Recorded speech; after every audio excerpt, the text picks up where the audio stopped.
когда катался с Еленой Валовой. Но музыка красивая, музыка известная, и тем более мы считаем, что мы как российская пара все равно должны мировое фигурное катание приносить свою культуру, русскую.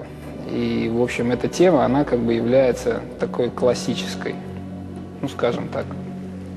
Вот. А идея программы, у нас было обсуждение как бы с нашим хореографом, что бы такое вот представить, когда катаешь эту программу. Но мы склонились к мысли, что это два человека, мужчина и женщина. Я в образе дворянского происхождения, там, солдата-офицера, который уходит на военную службу, и, может быть, моя возлюбленная меня уже никогда больше не увидит.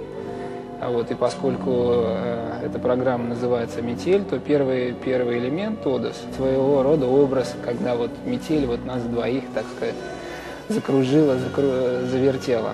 Например, после выброса, когда мы встречаемся друг перед другом и смотрим, что да, я посмотрю на тебя, может быть, я тебя вижу в последний раз. Ну вот как бы исходили вот из такого момента. То есть вся идея программы построена вот именно на таких моментах. А элементы просто являются дополнением к этой идее.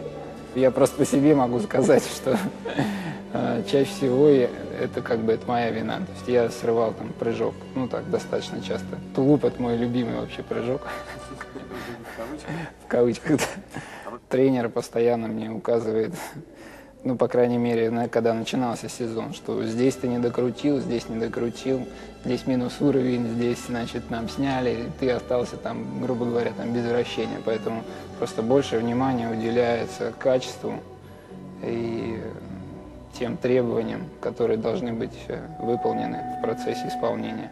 Ну, минимум в каждой позиции должно быть 2 оборота, то есть 4 позиции, это 8 оборотов как минимум. Ну, где-то около 10, да, получается. Ну вот, метель нас закручивает, и